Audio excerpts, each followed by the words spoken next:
Bom dia a todos. Queria agradecer a Endeavor pelo convite, a presença de vocês. O tema é um tema que bem interessante para a gente discutir hoje, já que a Bolsa tem só caído, né? E vocês devem estar curiosos para saber qual que é a mágica para a gente conseguir dinheiro nesse tempo de turbulência. Vou passar algumas dicas que a gente tem aprendido ao longo dos anos e que continuam valendo. Acho que independente do momento atual, é claro que realmente o momento não é dos mais propícios para você conseguir recursos para o seu negócio, mas se você seguir certas regras, você tem mais chances de conquistar aí o financiamento, o investimento para o teu negócio para fazer acontecer. A palestra ela vai ser pautada um pouco com base no livro que a gente escreveu junto com autores americanos, os meus colegas, professor Timmons, da Babson College, professor Spinelli, que foi professor da Babson, hoje é presidente da Universidade da Filadélfia, e o professor Zacarax, que é professor lá no Babson também. Timmons, infelizmente, não está mais com a gente. No primeiro semestre ele acabou passando para um outro momento. E, no entanto, foi o último livro que ele escreveu em vida. E eu acho que foi um momento bastante interessante ter convido com ele. E o livro espero que vocês gostem, aqueles que têm aí a oportunidade de conhecer. E a gente fez um retrato do que é conseguir investimentos, tanto no mercado internacional, mas principalmente, no caso, para o nosso mercado aqui local, para o Brasil. E a gente tentou colocar de uma forma bastante objetiva o que você pode utilizar como dicas aí para ter mais chance para fazer acontecer. É interessante a introdução, os vídeos que foram apresentados, na verdade, ou até a brincadeira dos porquinhos, porque eu vejo no brasileiro aquela sede, aquela vontade de fazer acontecer, mas às vezes é uma vontade muito pontual. Ele fica a vida toda buscando fazer acontecer, mas será que a visão é uma visão grande o suficiente? Acho que uma das coisas mais importantes que a gente tem que trabalhar quando a gente fala de empreender, de fazer um negócio que vai ter longevidade, é pensar grande. E, infelizmente, não é o que a maioria faz.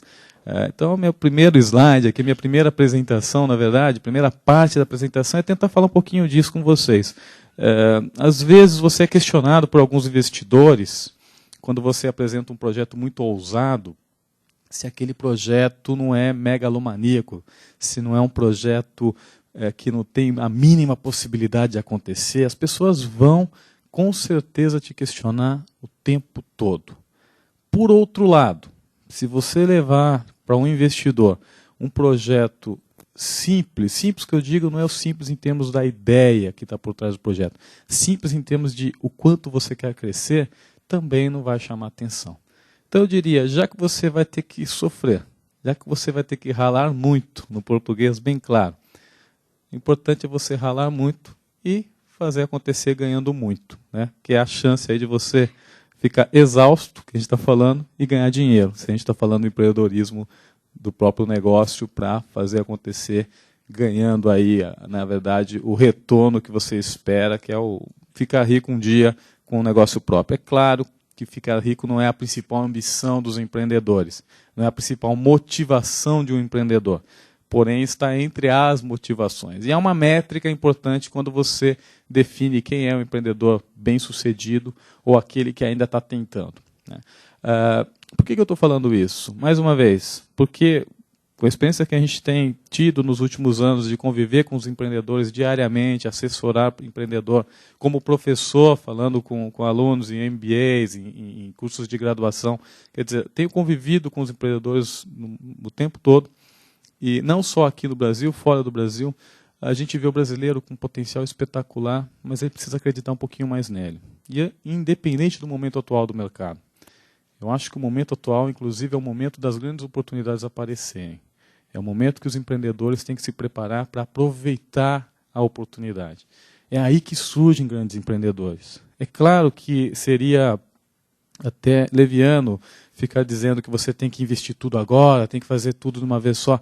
Claro que você tem que olhar o mercado com mais cautela e tomar suas decisões de uma maneira com mais criteriosa. No entanto, nesse momento é que você vê o que dá para fazer para o negócio crescer. Porque a maioria está com medo. Não é só o consumidor. Os empreendedores também. E ir contra a maré Se você vai de uma maneira mais organizada, mais preparado, pode ser que você consiga fazer a diferença. É aí que você pode se diferenciar. E eu não estou falando isso como discurso aqui na frente, eu tento aplicar um pouco disso, quer dizer, a gente tem que tentar fazer o melhor. A gente tem que tentar fazer o que vai trazer o melhor resultado. Tem que pensar grande. Então, se a gente está discutindo aqui com potenciais empreendedores ou empreendedores que já estão com o seu próprio negócio, pergunte se o seu negócio é ambicioso o suficiente, você está querendo crescer, você tem as premissas adequadas para fazer esse negócio crescer. Também não adianta ser apenas visionário, que já é algo espetacular. Você tem que transformar essa visão em passos de uma forma mais organizada, através de um documento, um planejamento, para que você consiga negociar adequadamente com os investidores. Eu vou mostrar um pouquinho para vocês a ideia aqui, quando a gente fala da ideia à abertura de capital. Na verdade, na fase inicial dos negócios, você tem algumas alternativas de recursos que você pode alocar no seu negócio. Vou até antecipar um pouco da apresentação, mas a realidade mostra o seguinte: na maioria dos casos, no mundo todo, não só aqui, quem acredita no seu negócio no primeiro momento é você e a sua família, e os seus amigos, as pessoas que estão próximas a você. Isso é a realidade nos Estados Unidos, na Europa, e a realidade aqui. Então, só que essas pessoas não necessariamente acreditam em você, não acreditam no seu negócio necessariamente, acreditam em você. Então, às vezes, colocam recursos para te ajudar. Né? É a tua tia, a tua avó, que está lá com o dinheiro guardado e fala: olha, eu vou ajudar aqui o meu neto, o meu sobrinho. A gente ri, mas é isso que acontece normalmente. Se você não tem dinheiro, você vai atrás da família. Né? Depois desse momento inicial, é que você começa a discutir eventualmente aí com potenciais investidores, pessoa física. O governo hoje tem linhas incríveis, a palavra é essa mesmo, para você alocar recursos no seu negócio, e não é financiamento, algo que o Brasil hoje proporciona aos empreendedores, mas tem uma palavrinha que é mágica. Você tem que inovar. Ou a gente faz algo que realmente tem um diferencial, ou dificilmente a gente consegue acessar esses recursos. E quando a gente fala em inovar, é óbvio que você poderia analisar a inovação como um diferencial no seu mercado de atuação. Isso é inovar. Mas cada vez mais você tem que pensar em inovar em termos mundiais. Você tem que inovar para realmente ser um competidor que vai ficar no mercado por um bom tempo. E se você conseguir mostrar que está trazendo algo diferente para o teu mercado e que esse negócio vai crescer, você vai conseguir recurso. A sua chance é muito grande. O que não dá, o que a gente não pode imaginar é que vai conseguir recursos que estão disponíveis aí no mercado com ideias que já estão batidas, com ideias que já estão mais do que provadas e já tem gente na frente fazendo. Quer dizer, fazer mais do mesmo limita demais o teu potencial. Você pode até fazer mais do mesmo, se você já entende como fazer ou se você fez parte de um time que soube realizar muito bem. E aí você sabe agora como otimizar o passo. Mas não é todo mundo que se encaixa nessa categoria. Alguns erros aí, né, que impedem, então, esse empreendedor pensar grande e transformar o que era uma pequena empresa numa grande empresa. Eu coloquei entre aspas o pequena propositalmente, porque muitos continuam com a pequena e vão continuar por um bom tempo. Eu coloquei algumas frases para a gente refletir, antes de entrar realmente no tópico aí de onde e como você vai obter recurso. Né? A oportunidade pode crescer? Ou a ideia que você teve, ela se aplica apenas para um determinado nicho de mercado? Onde mais você pode ir? A tua equipe pode crescer? Uma coisa que a gente tem que ter em mente é que empreendedores não ganham escala. O que é isso? O empreendedor, quando a gente vê o Michael Dell falando, quando a gente vê exemplos brasileiros bem-sucedidos, se você conversa com esses empreendedores bem-sucedidos, você percebe que antes de qualquer coisa, a liderança com certeza foi algo chave, mas souberam criar equipes, criar times, desenvolver as pessoas. Isso parece um discurso, né, que vem na última década sendo cada vez mais difundido no mundo corporativo, inclusive, da liderança, equipe e tudo mais, mas em empreendedorismo esse é um dos fatores mais importantes. você desenvolver as pessoas para que elas estejam à frente das várias áreas do seu negócio no futuro que você está desenvolvendo a sua visão para saber onde você quer chegar. Quer dizer, primeiro, você está pensando dessa forma? Ou você vai sempre ter a ambição de ser dono sozinho da pizza? Se for essa a tua opção, pare para pensar mais uma vez. Talvez você esteja pensando errado. As suas chances diminuem muito. Você não consegue controlar tudo quando as coisas crescem. Você tem que delegar. E mais do que isso, você tem que dividir um pouquinho a pizza. É muito melhor ser dono de uma pizza ou pedaços de uma pizza que vai crescer do que ser dono de uma pizza totalmente sua, só que sem muito fermento para que ela se desenvolva. Espero que vocês entendam o que eu estou falando. E a gente fala isso não é só com base... não é dica. A gente estuda muito esse assunto. A gente começa a perceber cada vez mais o que funciona e o que não funciona. E se a gente entender o que nos leva a ter mais chances de fazer acontecer, e a gente aplicar um pouquinho desses conceitos, talvez a probabilidade de sucesso aumente para o teu caso. Tá? O empreendedor gasta muito tempo procurando recursos errados com as pessoas erradas. Olha o que eu disse agora há pouco. No começo de qualquer ideia, de qualquer projeto, é muito difícil você convencer os grandes provedores de recursos a colocarem dinheiro no seu negócio. Toda regra tem exceção. É claro que tem pessoas que acabam com um projeto até mal estruturado do ponto de vista de planejamento, alocar recursos devido ao seu network e tudo mais.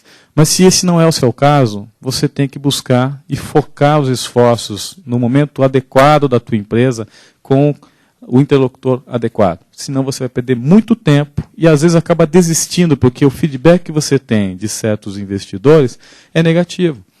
E você acha que o negócio não vale nada e de repente você percebe outro fazendo. Tá?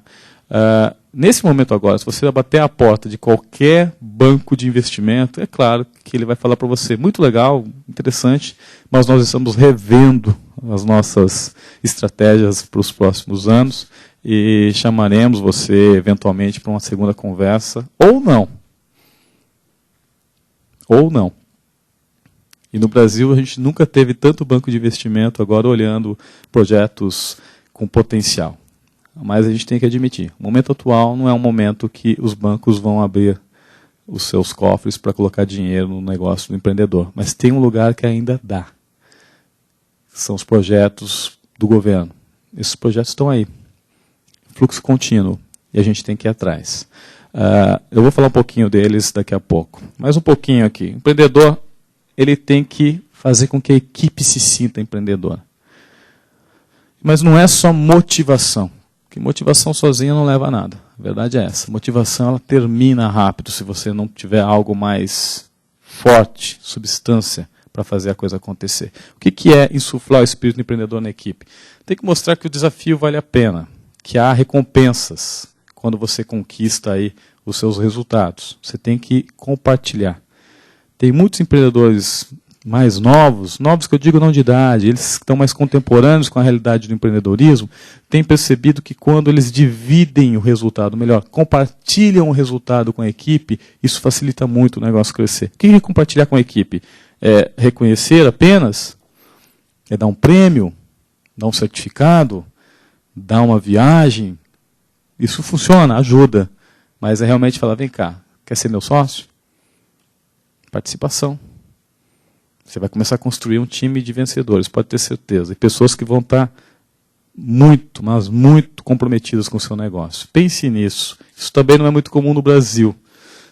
Tem mudado. Mas se você quer construir uma empresa grande, você tem que, desde o primeiro momento, pensar nisso. Como você vai reter os grandes talentos. Como você vai fazer com que as pessoas se sintam empreendedoras como você e que realmente ajam como empreendedores. Né? O empreendedor não pensa em estratégia de colheita. Isso aqui é outra coisa bastante interessante. O que eu estou falando aqui é o seguinte. Você já pensou quando você vai vender o seu negócio? Eu estou fazendo um negócio que é o negócio da minha vida. É o meu sonho. Eu não me vejo fora dele. Eu quero ficar anos e anos. Será? Negócio, como qualquer outro organismo vivo, me perdoem a analogia, que realmente não é das mais precisas, ele tem um ciclo de vida. E a gente tem que começar a perceber como esse ciclo de vida pode mudar, em que momentos eu tenho que pensar na estratégia de saída. A estratégia de saída não é necessariamente vender. Pode ser o quê? Uma fusão. Sim, posso ser adquirido por outro. Posso, na verdade, repensar meu modelo de negócio e comprar todo mundo, construir um outro negócio a partir daquilo. Muitas empresas têm feito isso. Isso não é para mim, eu quero um negócio para ficar lá, daqui 10 anos vou tocar esse negócio, depois vou colocar meu filho, depois vem todo mundo da família. Que legal, que maravilha. É o que eu chamo de negócio estilo de vida. Alguns conseguem. Está cada vez mais difícil fazer isso. Por quê? A competição está muito acirrada, a velocidade dos negócios é outra. Quer dizer, você quer fazer um negócio para crescer, você tem que pensar no momento da colheita. Isso é uma coisa que o americano, ele, desde o primeiro esboço do business plan, ele já coloca estratégia de saída. Venda para um grande player do mercado no momento tal. Brasileiro, não, quero ser dono. Meu negócio é autonomia. 100% dono do próprio nariz. Você pode ser 100% dono do próprio nariz com outros negócios. A colheita é, ok, concluir uma parte do projeto. Vou para outros. O que te traz o desafio? O que te traz a vontade de fazer acontecer? É ficar à frente, gerindo? Talvez você não seja o melhor gestor para o seu negócio. Você é ótimo empreendedor da fase startup. Esse é um outro ponto importantíssimo que a gente tem que perceber.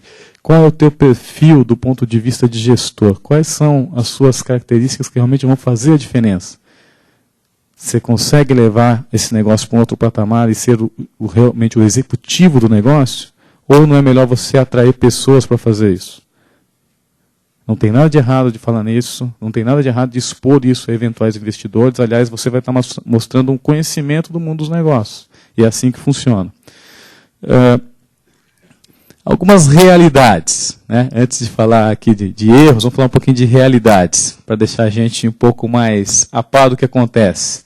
Seu plano de negócios, já estou indo direto no plano de negócios, vai ficar obsoleto assim que você imprimir. Aliás, tem gente que nem imprime mais porque não é ecologicamente correto, né? Só que também se você não imprime e começa a mandar para tudo quanto é investidor o teu plano de negócios, você vai ser visto, aquele cara que mandou o plano, também recebi, está mandando para todo mundo, então, será que vale a pena? Tome cuidado com isso. Tá? Mas o que eu estou dizendo aqui é o seguinte, a mudança é muito rápida e você tem que estar atualizado. A ideia, quando você planeja as ações para, inclusive, buscar recursos, é que você tenha uma estratégia ali de curto prazo, de negociação, para fazer o seu roadshow e ir atrás dos investidores, mas mudou o cenário, como esse momento atual, necessariamente você tem que mudar suas premissas. Você tem que repensar. Você já sabe que a negociação vai levar um pouco mais tempo. As condições de desembolso vão ser bem diferentes. Você tem que tentar já pensar numa estratégia adequada. Lembrar que a mudança é muito rápida. Não guarde esse documento na gaveta achando que é o segredo do sucesso é para conseguir recursos. Não vai ser assim. Tá ok? Rapidez, habilidade, adaptabilidade. Isso é fundamental. E na fase inicial das pequenas empresas, é o que vai fazer a diferença. Tem gente que acaba achando que tem que já montar uma pequena empresa totalmente estruturada. Eu diria, esse é um erro, mas é um erro. A pessoa acaba burocratizando todo o processo no momento em que o negócio ainda não tem uma identidade. Independente de você ter feito um planejamento super bem feito. Tome cuidado. Você tem que priorizar a agilidade no início e não as regras. Porque senão você vai ter um negócio totalmente engessado no momento que é o momento que você mais tem liberdade para fazer acontecer. Esse negócio ele vai automaticamente, aos poucos, conforme ele cresce, ele vai conseguir ter aí um pouco mais de identidade própria para você definir os processos mais adequados. E os empreendedores que conseguem fazer isso são muito bem-sucedidos. E você conversa com eles, eles falam, no início era uma bagunça. No início, eu fazia de tudo, meu colega fazia de tudo. No início, a gente visitava o cliente, fazia o produto, entregava. Está errado isso? Não tem nada de errado. Você tem menos recursos, você tem menos pessoas. A gente não ficava preocupado em criar o processo. Isso foi feito aos poucos. Será que o americano é assim? Será que o europeu é assim? Também são assim. Aqueles que tentam criar muitas regras no início podem estar atrapalhando o negócio. Não estou falando que tem que ser um caos o tempo todo. É um caos controlado, se é que dá para controlar o caos. Você tem que ter uma noção do limite da bagunça e do limite também da organização. Isso aqui é para chamar atenção. Sucesso é fracassar e levantar rápido. O que é isso? Você vai ter muitas falhas. Muitas falhas. E às vezes você vai quebrar a cara literalmente. Quebrar alguns negócios, inclusive. Não tem nada de errado. Se você aprender com isso, ótimo. O problema é quando você repete os mesmos erros. Esse é o grande problema. Sucesso depende do momento. Usando todos os ingredientes, tem certos momentos que são complicados. E você tem que saber aproveitar a janela da oportunidade. Eu vou falar um pouquinho disso à frente, mas é muito situacional. E a gente tem que ter essa habilidade de perceber. E se o momento passou, eu tenho que não esperar outros momentos, mas tem que estar atento para quando a janela da oportunidade vai se abrir novamente. Né? Aquilo que eu falei há pouco, empreendedores, eles têm que aprender com os erros e cometer erros novos, não os mesmos, porque aí você acaba diminuindo a tua chance de sucesso.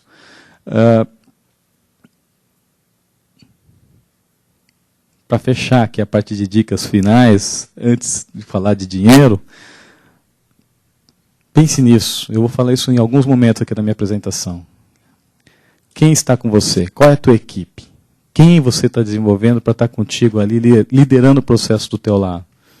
Não dá mais para a gente imaginar, quando a gente compra uma revista, que o sujeito que sai na capa da revista de braços cruzados é o único responsável por todo o sucesso da empresa. Não tem sentido isso. Você tem que desenvolver a tua equipe. Você tem que contagiar as pessoas. E a partir daí que você começa a realmente fazer uma empresa vencedora. Não sei se vocês perceberam o porquinho falando com outro que teve uma ideia de fazer uma casa de tijolos. Mas daqui a algum tempo. Né? E a pressão está ali do lado. Aliás, atrás do banco. Vocês viram na apresentação inicial. Aí eu faço uma pergunta para vocês.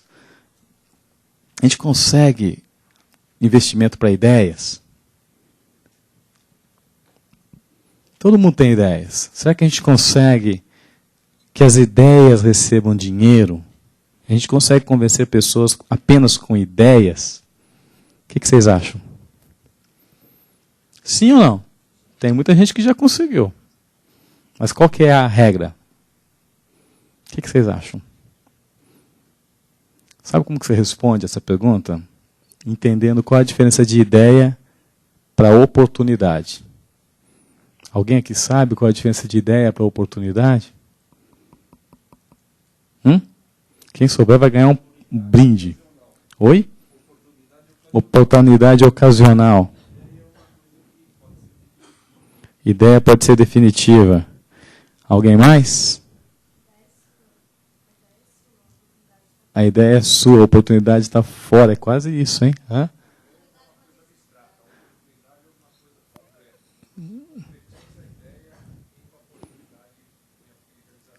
A ideia abstrata, eu estou falando, repetindo, porque está passando no vídeo.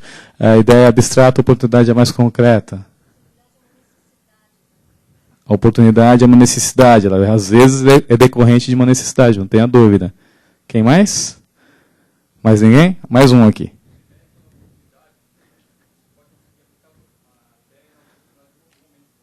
Tá.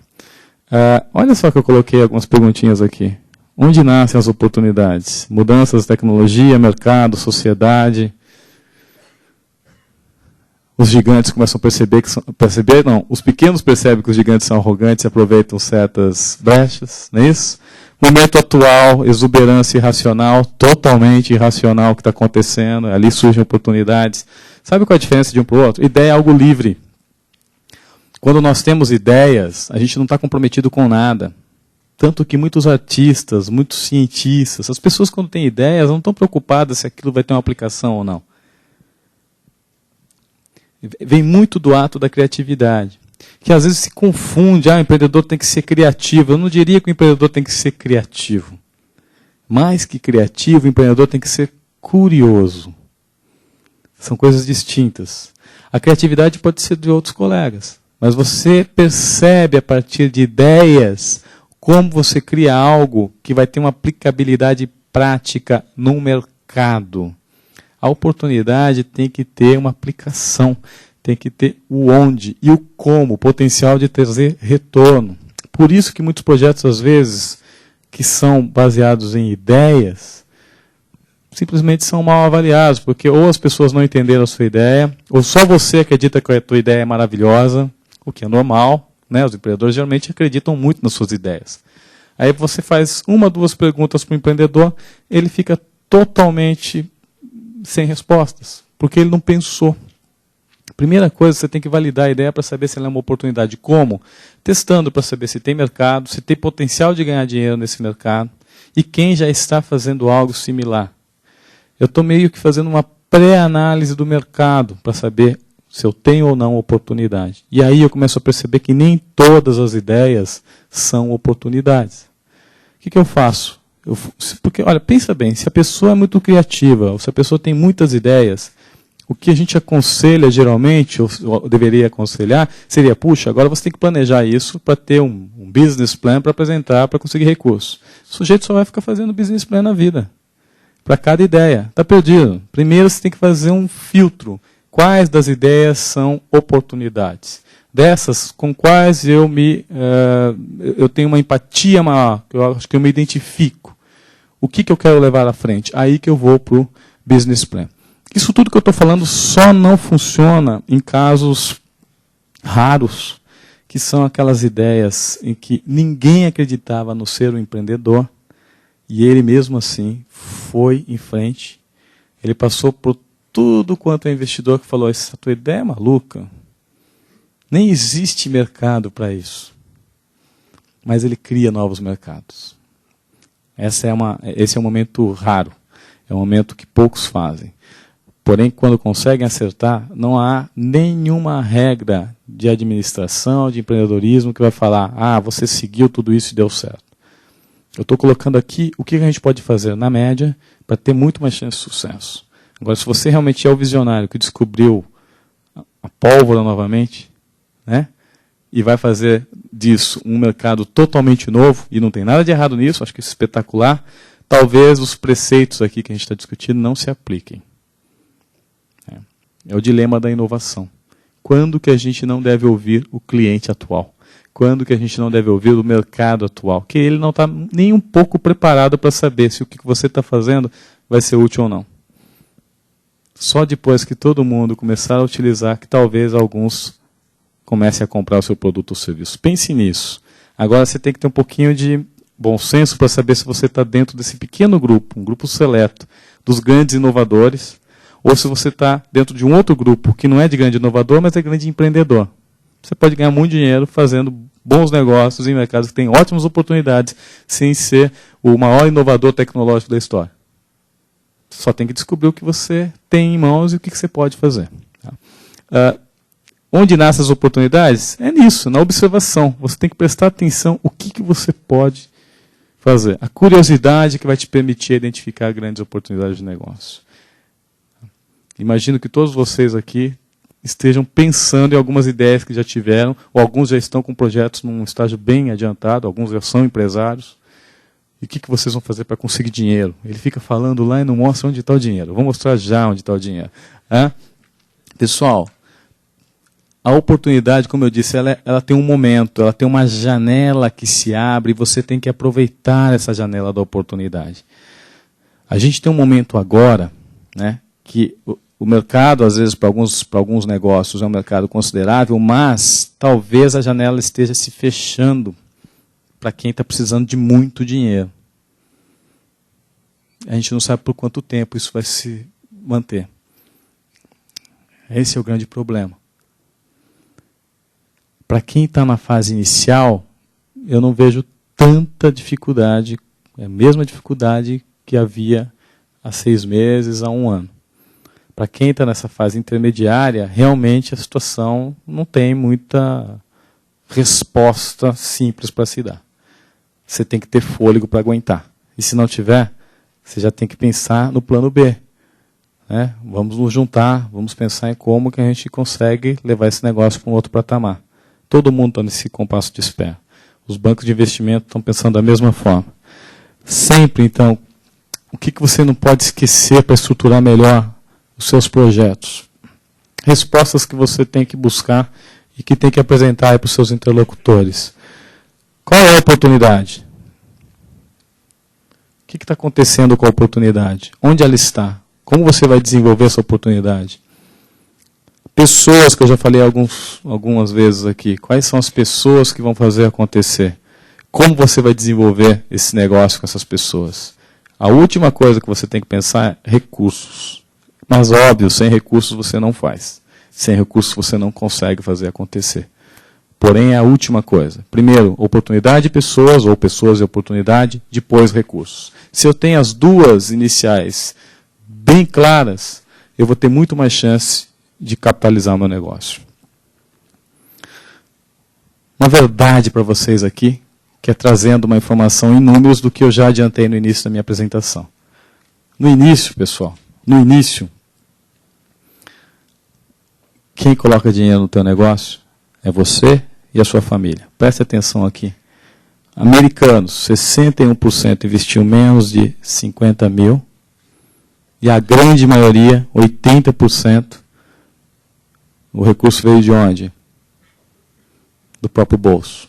Brasil, o americano é 50 mil dólares. Tá? Brasil, 10 mil reais. Você começa a imaginar os tipos de negócios que a gente pode criar com menos de 10 mil reais. A maioria não é nada inovador. Fica difícil, dependendo da inovação.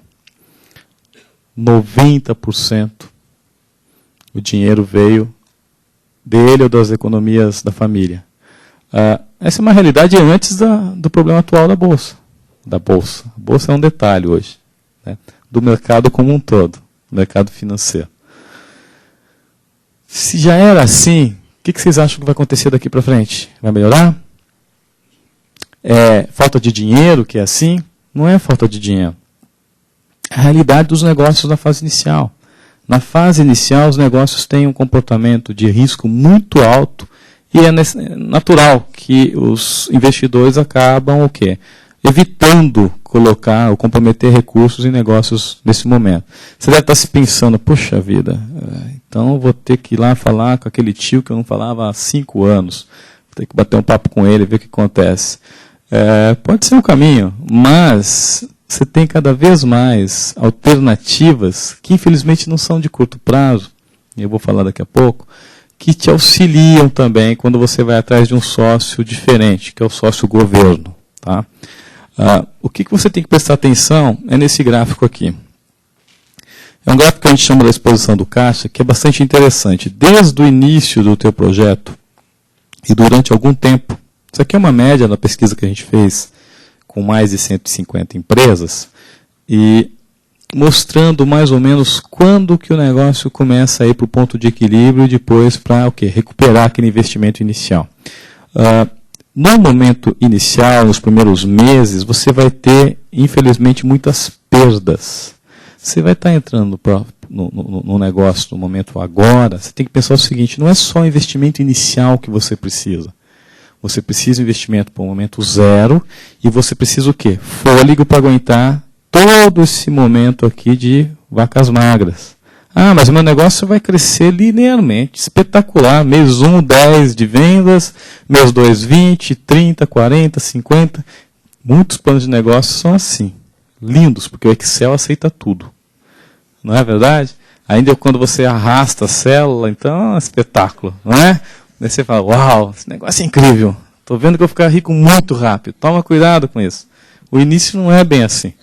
O início é assim. E não estou falando que, se for negócio de tecnologia, que precisa muito de dinheiro para certas pesquisas e desenvolver o mercado, é ainda pior. Você tem que ter um momento de virada. Olha o fôlego que você precisa normalmente para fazer acontecer. Quando a coisa começa a virar aqui, ó, o gráfico foi até o extremo, que a gente chama da exposição do caixa, e passa para um outro patamar. É nesse momento que o negócio começa a ficar lucrativo, mas não significa que recuperou todo o investimento ainda. Pense nisso. Você tem fôlego para aguentar esses próximos meses? Mesmo com os recursos próprios, recursos da família?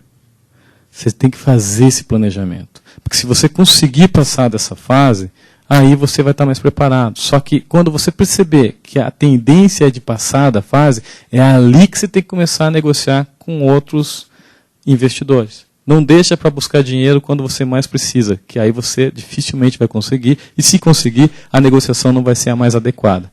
Que o outro lado percebe e vai negociar de uma maneira até um pouco complicada para você. Vai ficar difícil pagar a conta depois. Tá? O que acontece então com os negócios? Eu diria aqui uma breve análise de ciclo de vida. Como eu falei para vocês, os negócios mudam. A gente tem que pensar o que fazer com esses negócios ao longo do tempo. Ah, tem uma regrinha mágica? Não tem. Você tem que perceber isso. Claro que você planeja, tenta seguir o seu planejamento. Todo planejamento vai necessitar de uma modificação, de uma atualização, porque é impossível, a palavra é essa, é impossível tudo que você planejou acontecer daquela forma, não é assim, mas você rever para tentar levar o teu negócio a uma fase de crescimento mais interessante. Opa, desculpa.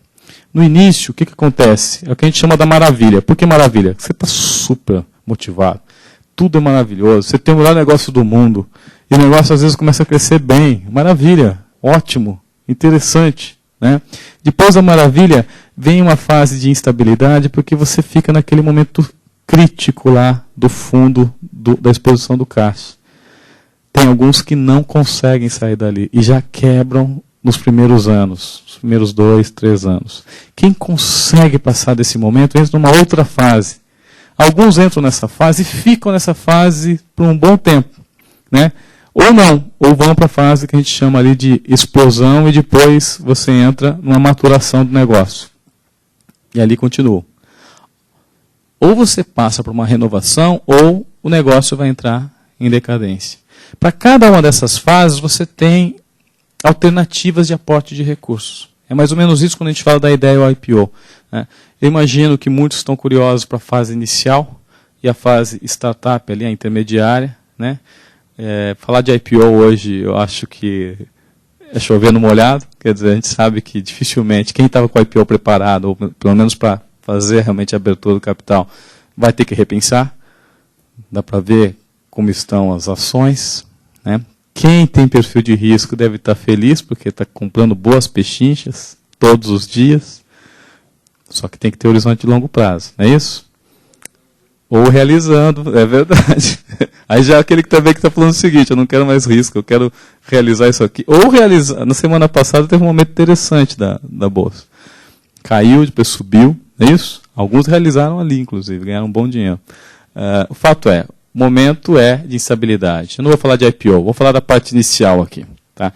Onde estão as fontes de recurso? Vou chegar um pouquinho mais no gráfico para vocês poderem entender. Aqui eu estou mostrando o que eu chamo de pré-negócio, onde você está na ideia, pesquisa e desenvolvimento, quer dizer, você está preparando o teu negócio. De onde vem o dinheiro? Né? Geralmente o dinheiro vem das suas economias pessoais, não é isso? Dos amigos, da sua tia, aquilo que eu falei. Ou às vezes você fica muitos anos naquela fase de pesquisa e nunca termina. Quando você entra aqui no startup, o pointer não está muito bom. Quando você entra no startup, você começa a ter algumas alternativas diferentes. O que a gente está chamando de investidor informal é o angel. Aquela pessoa física que tem dinheiro no bolso e está disposta a colocar dinheiro no seu negócio. É um potencial investidor para a tua empresa. E no Brasil, cada vez mais, nós temos angels aparecendo. Pessoas que estão interessadas em participar do seu negócio como investidores. Quando o negócio começa a crescer, passar do crescimento inicial, ir para outras fases, aí que você começa a ter alternativas mais interessantes, ou mais propícias, ou mais adequadas para aquele momento. Aí entra capital de risco, private equity. Aí você vai para outros momentos da empresa, né, em que você tem alternativas aí de abertura de capital, LBO e tudo mais. Quer dizer, o que está acontecendo hoje que não acontecia no Brasil há 5 anos? Olha só, o governo está colocando dinheiro nessa fase para você. Ele está entrando aqui na fase do startup e crescimento inicial com dinheiro, como se fosse um investidor de risco no seu negócio. Era uma fase que a gente sempre reclamava que no Brasil não havia alternativa. Se você tem uma ideia, você tinha 50 mil da sua tia, mas você não tinha 500 mil, não tinha 1 milhão.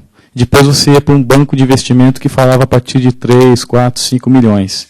Ficava um gap, ficava uma lacuna de onde se conseguir investimento de até 3 milhões. Não havia essa alternativa.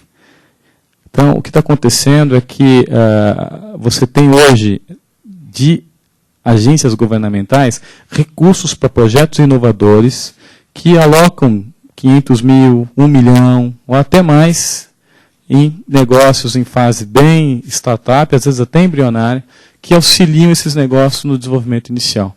Eu acho que essa é uma alternativa bem interessante para qualquer negócio que tem um potencial de crescimento rápido. Tá? Eu vou falar um pouquinho do Angel, que é aquele investidor pessoa física. A diferença do Angel para o sócio capitalista tradicional é que o Angel ele se comporta como investidor. O que é isso? Ele entra no teu negócio com um horizonte de saída. É um casamento que você já sabe que vai acabar. É o único casamento, acho, que eu conheço, que você casa já sabendo que vai ter uma separação. E às vezes você pode se separar e casar de novo, depende. Mas geralmente o Angel ele tem essa visão. Olha, eu vou entrar agora, esse negócio vai se desenvolver, e eu vou sair do negócio quando um outro investidor entrar. Quando isso acontecer, eu realizo. Essa é a ideia do Angel. E ele faz isso com alguns negócios. Então, ele tem a mesma lógica do capital de risco, porém ele é uma pessoa física, uma pessoa individual. Não é isso? E o que ajuda? Quando o Angel, primeiro, ele não vai ter tantos recursos assim, né? Mas ele ajuda com network, ele ajuda abrindo portas, ele geralmente, se é uma pessoa que tem experiência, geralmente o Angel é uma pessoa experiente, ele vai auxiliar inclusive na gestão do negócio, dando dicas, ele atua como conselheiro. Agora, se você é daquele sujeito que não gosta que ninguém dê opinião no seu negócio, né? Você pode ter lá o que a gente chama de desvantagens, talvez o Angel não seja o tipo de parceiro mais adequado para você. Agora, se você quer dinheiro e precisa de dinheiro, você vai ter que repensar a tua maneira de agir. Esse negócio de ser 100% dono de todas as ideias da empresa e de todas as decisões é algo que você tem que repensar. Um pouquinho sobre o Angel. Aqui é uma estatística lá americana. No Brasil ainda a gente tem poucas informações estruturadas a respeito do Angel. Isso está começando a acontecer mais recentemente em termos de pesquisa. Mas não é muito diferente. Geralmente é um sujeito que reserva uma quantia para investir em projetos iniciais, né? Não passa aí de $1 milhão lá no caso, e às vezes investem menos recurso, mais recurso. São pessoas, é bem interessante aqui, olha a idade dele. Né? Acima dos 40 anos, quer dizer, uma pessoa que já tem uma história de vida, provavelmente é bem sucedido como executivo, ou mesmo como empreendedor, e está analisando outros projetos para investir. Mais ou menos isso. Muitos co-investem, o que é isso? Chamam outros colegas angels para investir. Como você acha esse sujeito? Seu network. É muito difícil você encontrar pessoas que falam, sou um angel. Eu não sei se alguns aqui se lembram de alguns eventos que havia na época das .com, final dos anos 90, virada para o ano 2000, havia eventos em São Paulo de networking. Primeira terça, primeira sexta, primeira quarta, e todo mundo ia lá. E você recebia um rótulo, um botão, na verdade, e você escolhia, tinha 3, imprensa, empreendedor e investidor. Qual deles vocês acham que tinha sempre uma pessoa com um monte em volta? O Angel. E alguns colocavam aquilo e não era um Angel. faziam isso para se divertir, né? E você viu, coitados dos empreendedores atrás, buscando dinheiro, desesperados com o plano, assim, agitando. Parecia um popstar o Angel, né? Na verdade, o Angel, ele não gosta de se expor, e é natural, ele é uma pessoa. Se todo mundo for pedir dinheiro para ele está perdido. Como é que você acha esse sujeito? Em clubes de Angels, está começando a acontecer isso no Brasil, e principalmente no seu networking, nas pessoas que você conhece que podem abrir portas. Mas preste atenção, o Angel profissional, esse que eu falei que sai do negócio no determinado momento, ainda é raro, está começando a acontecer. Nos Estados Unidos já é algo bastante frequente, tem muitos clubes de Angels. Por que eu falei que é raro? Porque a maioria que tem dinheiro, ele entra no teu negócio ainda com aquele pensamento de sócio investidor, casamento para sempre, ou até que a briga nos separe. É assim? Pense como é que você vai atrair essa pessoa. Porque o empreendedor ele acha que o dinheiro é tudo e acaba estragando o negócio por uma negociação mal feita. Pode ser o começo dos seus problemas, o sujeito que entra com dinheiro, que só o dinheiro não vai agregar muito. Preste atenção nisso. Alguns exemplos dos sites que vocês podem buscar. Coloquei um exemplo aqui do Brasil, Investinova, que é uma aceleradora de negócios que a gente está participando. E nos Estados Unidos tem 2 sites muito bons que vale a pena vocês entrarem para buscar mais informação. Tá? Qual que é a diferença, então, do Angel para o capitalista de risco? O capital de risco já é uma empresa estruturada. Na verdade, a empresa de capital de risco é uma empresa de investimentos que capta recursos de outros para alocar em projetos. Aqui é uma fotografia do mercado de capital de risco nos Estados Unidos até o final do ano de 2006. Vocês podem perceber que na virada de 99 e 2000, o quanto de recurso estava alocado nas empresas de capital de risco. Por que isso? Aquela época da irracionalidade do mercado das .com. Depois houve um tombo, 2002. Foi por causa do 11 de setembro? Não foi. Também ajudou. Mas principalmente porque muitos fundos tinham colocado muito dinheiro em projetos que não tinham a mínima possibilidade de crescer. Aí o que acontece? O fundo já tinha sido aberto, aí eles pararam, não botaram mais dinheiro em nada. Tinham que tocar aquilo e tentar passar para frente os abacaxis. Foi isso que aconteceu. O mercado começou a aquecer de novo. A gente estava entrando num momento muito interessante. O capital de risco começava a se tornar um pouco mais abundante até antes da crise imobiliária. A gente está entrando num novo ciclo. O que a gente está percebendo é que esses ciclos vão acontecer talvez de uma maneira mais frequente. Então, a janela da oportunidade de investimento também ela se abre e se fecha em momentos bem propícios ou não para o empreendedor. E se você tiver com um projeto, nesse momento, super estruturado, já crescendo, precisa de recursos, a janela, infelizmente, não é das melhores. Mas se você está num momento bem embrionário, talvez seja a hora de você realmente pisar no acelerador para ver se dá para ganhar da concorrência, que a concorrência vai estar com medo. Tá? Capital de risco no Brasil. Sempre foi algo muito pequeno. Do ano passado para cá, agora esse ano com certeza vai ficar bem devagar, vai ter provavelmente uma queda, mas houve um pico interessante no ano passado, isso porque, não sei se vocês perceberam, começava a haver estratégia de saída para o investidor. O capital de risco, ele coloca dinheiro no seu negócio e vai sair do negócio num certo momento, da mesma forma que o Angel. O sair para o capital de risco, ele via muito como o quê? Ou vendo para outros fundos de investimento, ou prepara essa empresa para fazer o quê? Abrir o capital. Tanto que houve muita abertura de capital ano passado. Esse ano já ficou complicado. Então, quando você tem um sistema, né, de financiamento que seja totalmente ligado, uma fase à outra, você permite tudo isso acontecer. Foi isso que os americanos lá no passado criaram muito bem, e agora parece que ficaram ambiciosos demais ou gananciosos demais e estão estragando o sistema. A verdade é essa. Tá? Mas o capital de risco ele prepara a empresa para um IPO, para um private equity, para outro tipo de investimento. Que horas que você vai no capital de risco? Depois que tenha passado pelas fases iniciais. Aquilo que eu falei. Não gaste energia e tempo com o investidor errado, dependendo da fase do seu negócio. Não é o momento.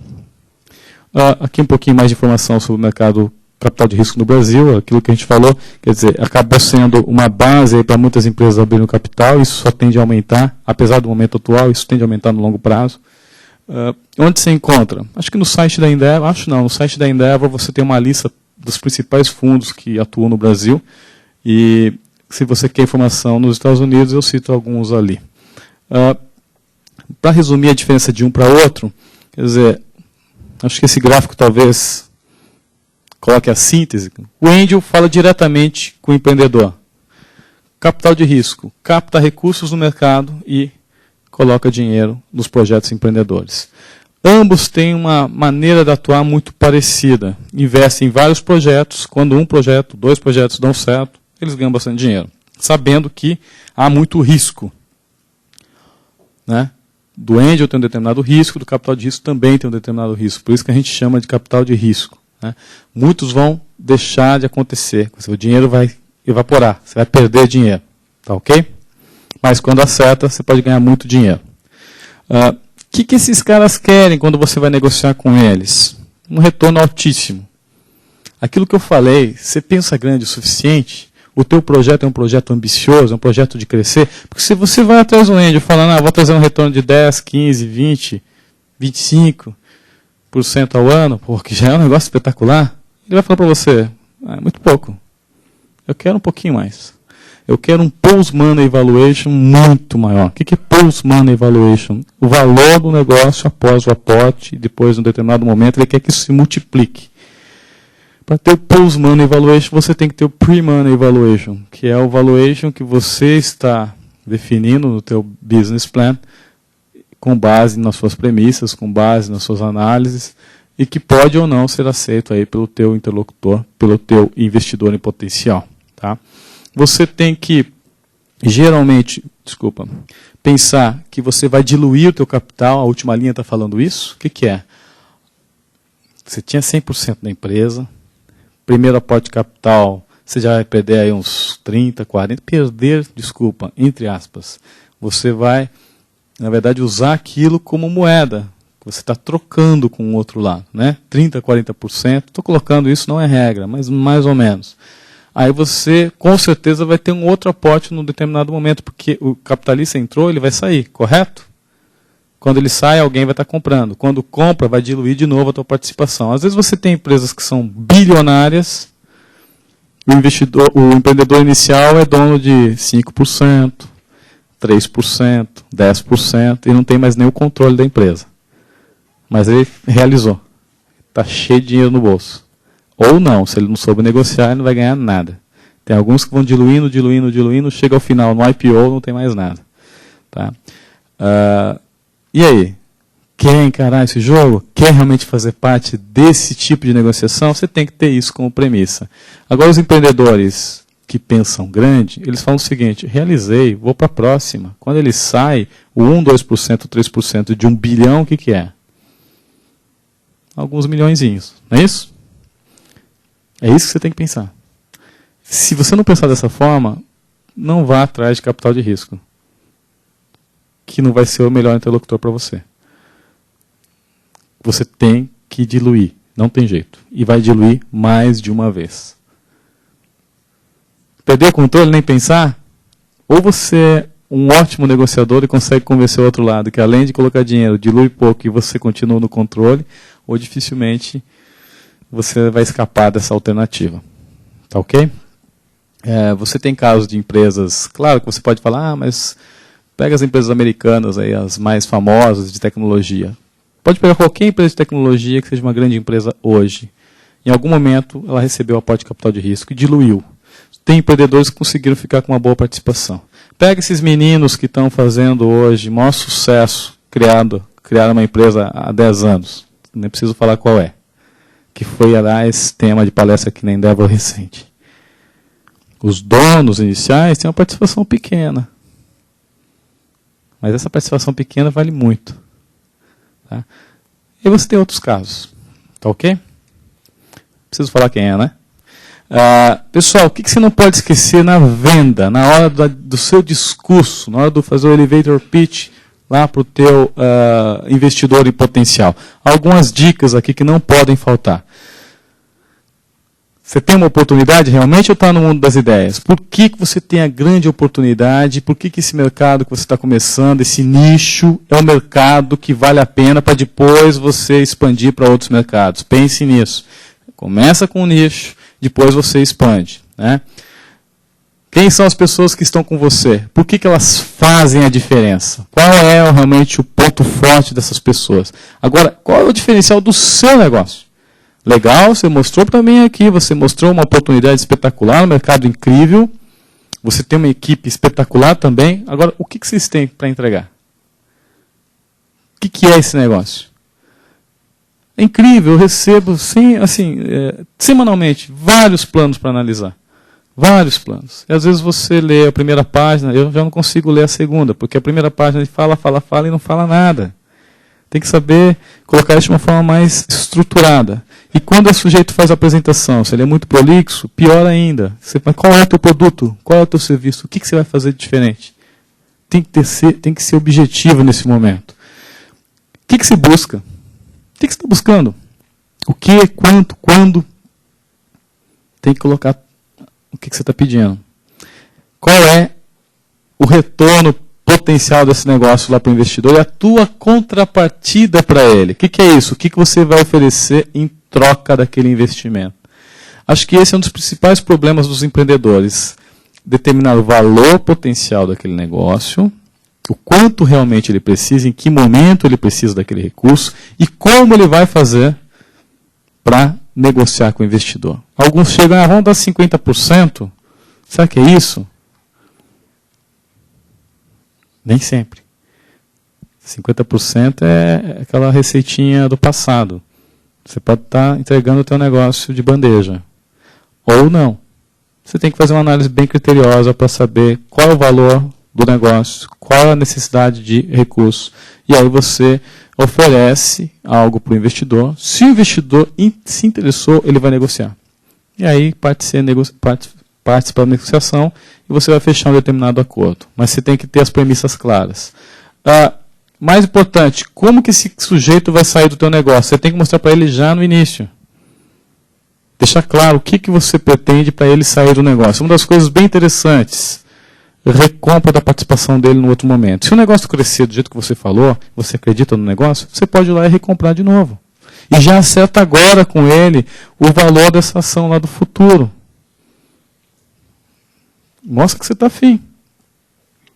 Outra possibilidade, fusões e aquisições, IPO, entrada de um outro investidor, ele tem que saber como ele vai sair do seu negócio. E você tem que deixar claro isso para ele no seu pitch e no seu plano de negócios. Aqui algumas dicas do que não pode faltar num business plan. Não estou nem falando da estrutura em si de um plano de negócios, mas o que você não pode esquecer. Além do que nós já falamos de oportunidade, mercado, clientes-alvo, né?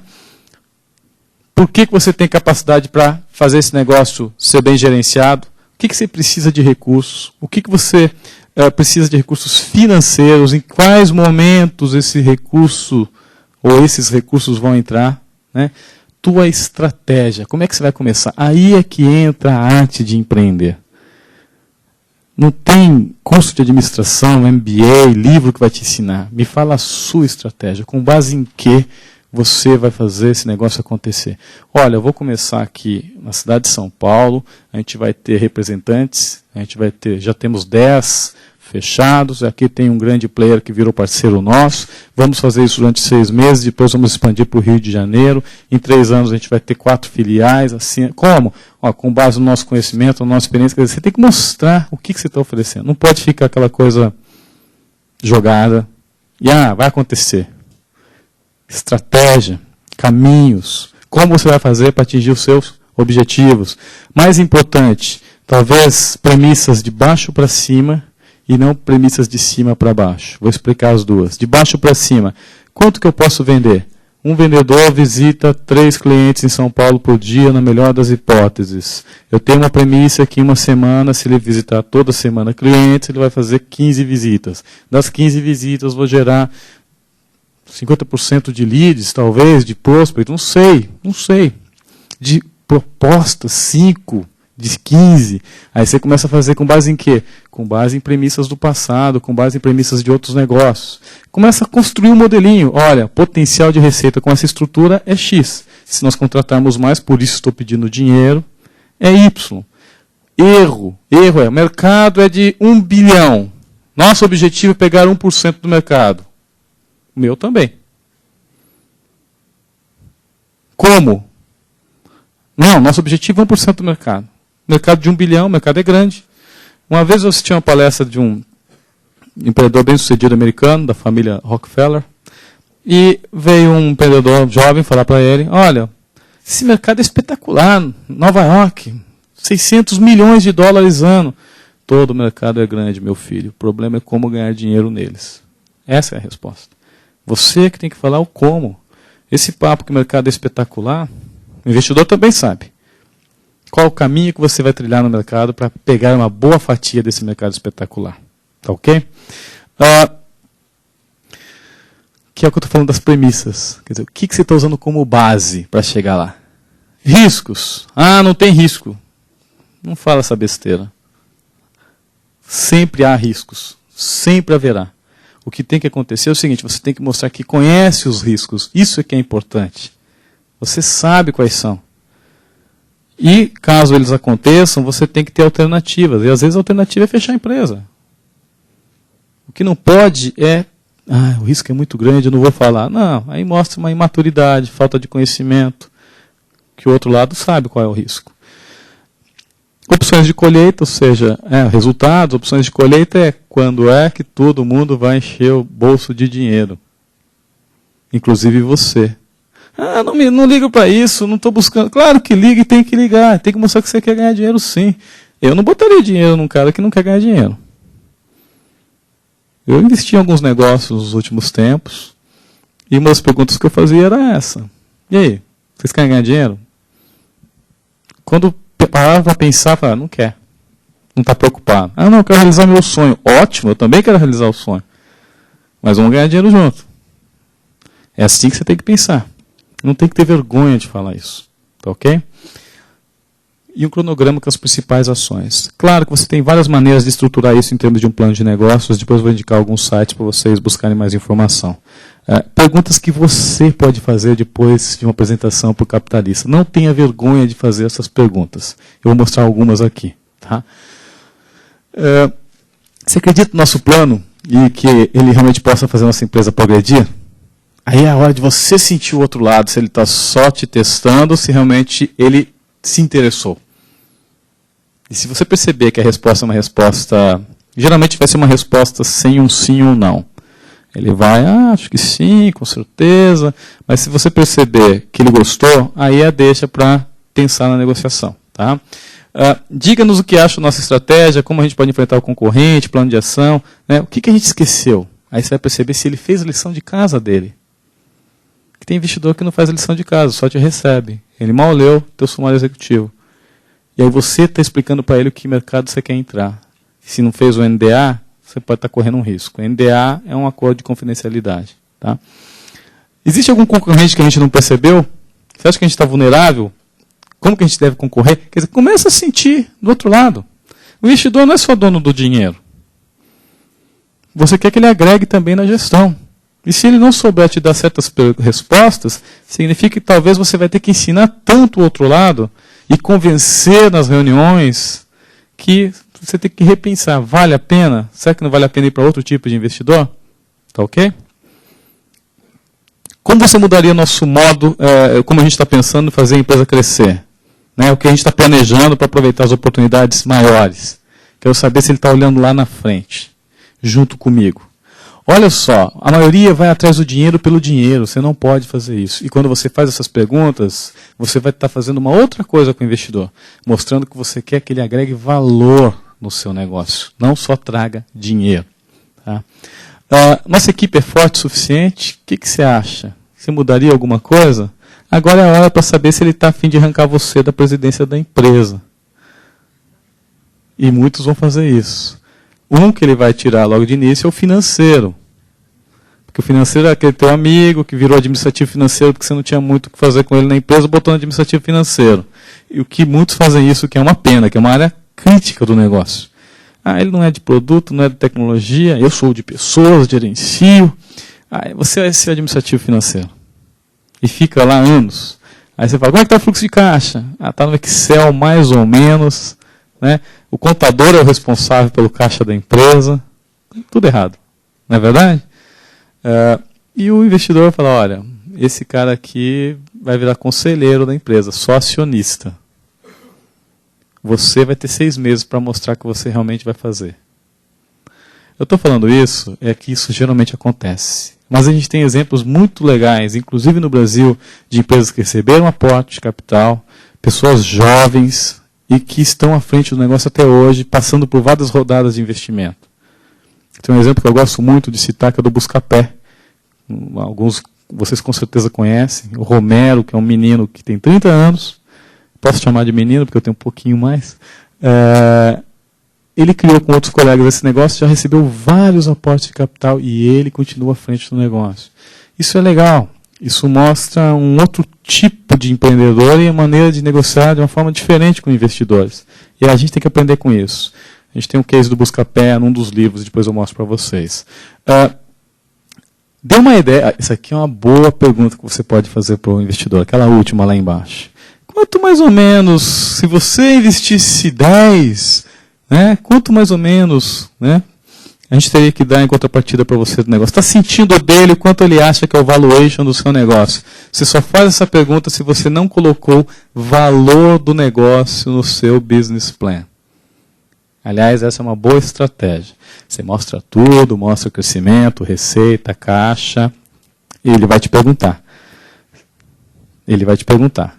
Aí você faz o contra-ataque. Quanto você acha que vale? Tá ok? Mas esteja preparado para fazer esse tipo de pergunta. Um pouquinho aqui de recursos não reembolsáveis, a gente vai para as perguntas e respostas. Tá? Aquilo que eu falei, tem muito dinheiro hoje disponível no mercado. Geralmente esse dinheiro vem do governo, de algumas agências do governo.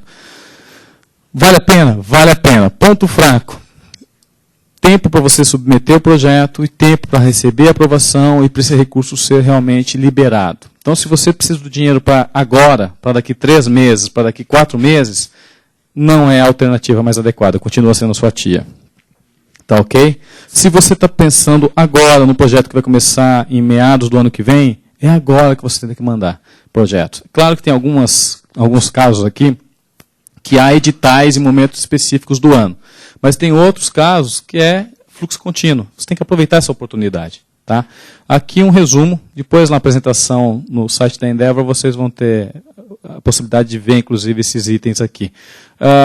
RAI está ligado à CNPq, que você consegue aí R$200 mil, em média, mas precisa ter edital aberto. Teve um agora em agosto, é provável que tenha no começo do ano de novo.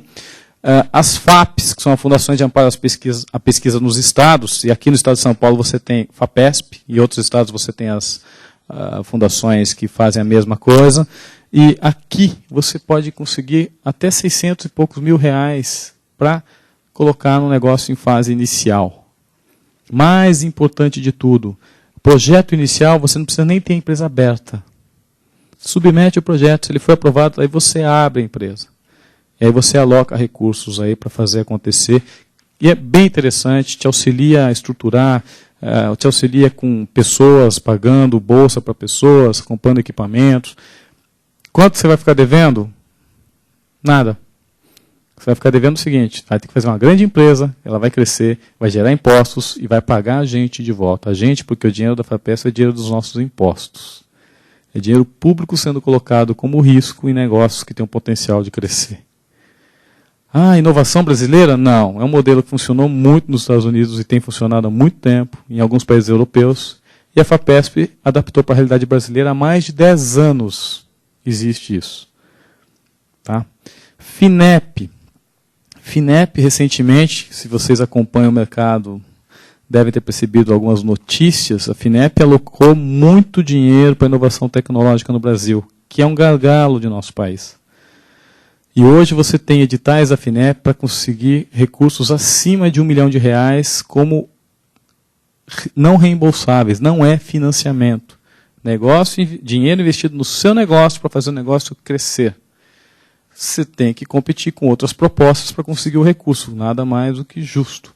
O que faz a diferença? Um bom projeto, um bom plano de negócios e, claro, algo inovador. Vem o dinheiro? Vem o dinheiro. Adequadamente, você aloca isso para os seus negócios, faz o negócio acontecer. Estou falando isso, que alguns dos negócios que eu sou sócio, investidor, a gente conseguiu RAI, FAPESP, FINEP, e é um dinheiro muito interessante. Auxilia muito o momento inicial desses negócios. Vale a pena. Então, quando o empreendedor reclama que não tem dinheiro, primeiro você tem que perguntar, você está inovando? Não, não estou. Aí realmente não tem dinheiro. Aí você vai ter que negociar com os bancos. E aí você sabe que fica mais difícil. Está inovando? Estou. Por que não submete projetos para as agências de fomento? Ah, é burocrático, etc. Faz parte do jogo. Burocrático é um business plan. Bem feito. Alguns documentos. Submete. Burocrático, e você conseguiu R$1 milhão para o seu negócio, e não vai pagar aquilo depois, não precisa. Claro que você tem que alocar o recurso de maneira correta dentro da tua empresa. Não tem sentido você desviar esse dinheiro. E isso é muito bem acompanhado pelas entidades. É muito bem feito. Eu acho que está na mão. Tem que aproveitar. Dicas finais aí antes das perguntas. Em relação ao plano de negócios em si, que é esse documento que você vai usar para agências de fomento, para investidor, né, para o angel, quer dizer, acaba sendo um documento mágico que ajuda em tudo. Faça uma revisão. Geralmente vale a pena você chamar alguém de fora, que não participou do desenvolvimento do plano, para rever esse plano. Eu estou sugerindo aqui consultores, professores, né, se você está fazendo um MBA ou um outro curso, peça para o professor dar uma olhada para você. E quando você chama de professor, aqui é a dica, vai até gravar isso, mas quando você chama de professor, geralmente ele vai te fazer sem cobrar. Né? Os professores tinham que se valorizar mais. Né? Muitos vêm e me chamam de professor, que eu já sei o que estão querendo. Não estão querendo consultoria, que é algo do professor. Né? Se for atrás do consultor, obviamente vai ter uma proposta para você. Coloque conselheiros no seu negócio. Atraia pessoas que já são experientes para ser conselheiras do seu negócio. Ah, mas isso é para empresa grande. Não. Por que não você ter um conselho consultivo na empresa desde o início? Quem eu coloco? Não é colocar qualquer um. Só que também não faça isso como se fosse, olha, vem cá, por favor, faça parte. Pague para esse sujeito fazer parte.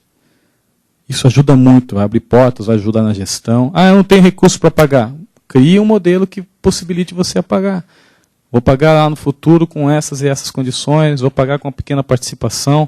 Tem um punhado de executivos espetaculares que estão saindo do mercado, do mundo corporativo agora e que estão olhando essas alternativas. Por que não? Vá atrás. Sem falar que isso agrega muito para o teu negócio. Mostre o que você está oferecendo, aquilo que eu falei, seja objetivo na oferta, né? Faça alguns cenários. E cenários não são aquelas coisas de otimista, pessimista e realista. O cenário tem que ter uma premissa. Que premissa vai me levar ao cenário A? Que premissa vai me levar ao cenário B, ao cenário C?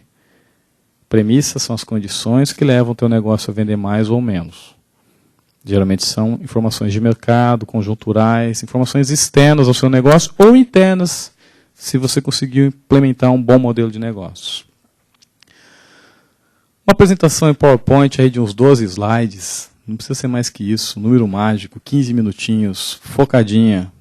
Tem necessidade de mais informação? Aí você traz informação adicional. Né? Gráficos e tabelas, por quê? Auxiliam muito na compreensão. Use e abuse de gráficos e tabelas nas suas apresentações. Tudo que for excesso vai para anexo. Toma cuidado com softwares prontos, vamos assim dizer, que tem aqueles modelinhos pré-definidos, você tem que se adequar ao modelo. Faça o seu. Use os softwares, mas use para auxiliar na escrita. O modelo financeiro é muito difícil você achar um software que vai te ajudar a criar exatamente aquilo que você precisa. Vale a pena? Ajuda didaticamente, mas talvez não seja a melhor coisa. Pega uma planilha e cria o teu modelo. É isso que eu aconselho. Tudo que falar de informação que não é sua, e mesmo a sua, referencie. O que é isso? Olha, pesquisa de mercado da empresa tal, ano tal, relatório tal. Porque senão você coloque-se no lugar do investidor. Você começa a ler o plano. Esse mercado vai crescer maravilhosamente. Tira esses jargões qualitativos, vai para o número. Esse mercado tem crescido a taxa de 10% ao ano nos últimos 7 anos. É previsão, segundo Nielsen, para os próximos anos é tal, tal, tal. De acordo com isso, os grandes competidores hoje são assim, nossa empresa tem uma participação de tanto. Fizemos uma pesquisa primária com os nossos principais consumidores, pesquisa essa que está em anexo, e concluímos que o principal diferencial do nosso negócio é a qualidade do produto, assim, entendeu? É outra coisa. Agora não fica com essa coisa de, não, porque vamos crescer, porque nós acreditamos muito, o negócio é muito bom, o mercado é maravilhoso, o negócio é espetacular. Isso não funciona. Isso é coisa de paixão de empreendedor. Funciona aqui, o brilho nos olhos, mas não fica escrevendo tudo isso. Tá? 2, 3 vezes. Faça uma encadenação adequada, parece uma dica estúpida, mas não é. Infelizmente, a gente recebe planos que são horríveis, né, em termos de aparência. Aí você já começa a avaliar quem está por trás. Puxa, se ele fez isso com o plano, que é o meio, o caminho para conseguir dinheiro, o que ele vai fazer com a empresa? Mal escrito, português horrível. Ah, o inglês é fluente. É, você não sabe a tua língua pátria. E o inglês é fluente? Duvido. Não, morei 20 anos lá. Tá bom, e aprendeu o verbo to be como? Mim vai. Não dá. Tome cuidado com isso. Estou brincando aqui, mas é sério. Empreendedor geralmente não escreve bem. Peça para alguém fazer isso para você para ter uma coisa adequada. Tenha consciência disso. Ou aprenda a escrever. Né? Algumas versões do plano para cada público-alvo diferente. O investidor A, um plano é esse. O Angel é um outro plano. O investidor C, o que eu mudo? Mudo o plano todo? Não necessariamente. Você tem que estudar o outro lado. Saber o que ele busca. E aí você pode mudar algumas informações para atrair. O que está errado nisso? Não tem nada de errado. É a tua estratégia de venda. E faça um sumário executivo, que faz parte do plano de negócio, estendido. O que é estendido? Estou falando o seguinte, normalmente o sumário executivo a gente faz em 1, 2 páginas, mas o estendido é você ter, além essas 2 páginas, algumas planilhas financeiras, né, que vão dar aí umas 5 páginas, porque muitos vão pedir isso para você. Então, o plano sozinho acaba gerando vários outros documentos que você pode utilizar para fazer a sua negociação. Bom, pessoal, onde você pode obter informações para fazer um bom plano de negócios? Tem um site Plano de Negócios e tem um site novo em português, com vários exemplos em português, que é uma comunidade que acaba gerando exemplos de planos de negócios, que é o easyplan.com.br, que foi feito com a USP, tem toda uma questão de escrita, ou seja, você pode replicar alguns modelos bem escritos para evitar esse problema de não saber escrever um plano de negócios. E lá você tem vários exemplos para você seguir. Tá? Além desses sites, aí tem as dicas que os professores, os escritores dão, não é isso? Se você mesmo assim tiver bastante dúvida, o livro que foi lançado recentemente, que é o tema da apresentação de hoje, Como Conseguir Investimentos para o Seu Negócio, claro que a gente detalha bastante, lá está bem detalhado todas as alternativas, as mais importantes no Brasil. Aqui a gente fez uma breve apresentação. Você tem o plano de negócios que dão certo, que a gente pega um plano de negócios. Também os coautores meus nesse livro são os professores da Babson. A gente pega um plano de negócio que recebeu aporte de capital e a gente detalha cada parte do plano com comentários, o que está errado, o que está certo, o que o empreendedor fez adequadamente, como é que foi a negociação. É bem prático, não entra no aspecto do que é finanças, do que é isso. A gente vai explicando parte a parte o que você poderia usar como referência para o seu plano. Tá? O empreendedorismo na prática é um pouquinho da fotografia do empreendedor brasileiro de sucesso, o que ele pensa, o que ele faz, o que é mito, o que é verdade do empreendedor brasileiro com base na visão do protagonista. São mais de 400 entrevistas que a gente fez com pessoas bem-sucedidas no Brasil e gerou aqui, eu diria, um dos estudos mais completos sobre a realidade do empreendedor brasileiro. Acho que vale a pena dar uma olhada, tem na biblioteca do IBMEC, caso vocês não queiram comprar. O empreendedorismo transformando ideias em negócios, foi o nosso primeiro livro, essa é uma edição nova, capa nova, tem bastante novidade no livro, que é um geral sobre empreendedorismo, desenvolvimento de plano de negócios, e o empreendedorismo corporativo, que é um livro para aqueles que empreendem no mundo corporativo e buscam inovação dentro dessa área. Bom, gostaria de agradecer e ficar à disposição para perguntas. Obrigado.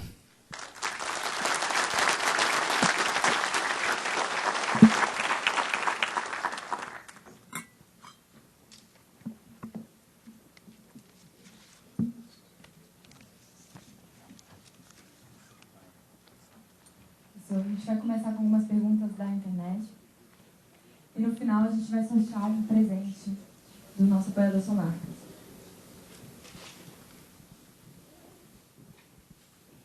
Qual seria o caminho para o investimento junto ao governo? Qual o tentáculo do governo que eu teria que procurar? É aquilo que eu falei na apresentação, depende do momento do teu negócio. Se você está nessa fase inicial, a dica que a gente dá é que você vá nessas agências do governo. Para isso você tem que fazer um bom projeto, tem que estruturar esse projeto, entrar nos sites do governo, toda a informação está no site. Você tem FAPESP aqui no estado de São Paulo, você tem o próprio site do BNDES, que tem agora o Criatec, que é um fundo de investimento para negócios em fase inicial. Você tem a FINEP também, o site da FINEP está bem completo. Então, o primeiro ponto, na verdade, de partida é entrar nesses sites e levantar os critérios aí para submeter os seus projetos. Um franqueado pode ser considerado um empreendedor? Onde há linhas de financiamento para esse segmento? O franqueado, ele é um tipo de empreendedor, sim, porém ele já optou por ter um negócio que tem menos riscos, se o franqueador já tem uma história, e ter um negócio que ele vai seguir certas regras. Se o teu perfil é de ser o sujeito que quer fazer a sua história com algo, não digo inédito, mas com o seu próprio caminho, ser franqueado não é uma alternativa. Tem muitos franqueados que são muito empreendedores. Onde conseguir dinheiro? Acho que a primeira conversa que você tem que ter é com o seu franqueador. Se ele não souber te passar essas informações, eu acho que aí você tem que repensar se realmente vale a pena continuar com esse franqueador. Temos encontrado um grande número de investidores em negócios de TI. Você poderia nos informar onde encontramos investidores interessados em indústria de base tradicional? É difícil. Sabe por quê? Porque o investidor, ele geralmente quer um retorno muito alto.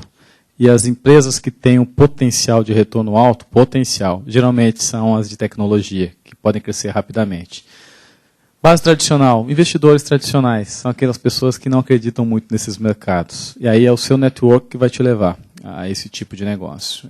A gente assessora alguns e quando a gente tem que buscar recursos, a gente vai ter que identificar alguns fundos de investimento que têm o foco nessas áreas.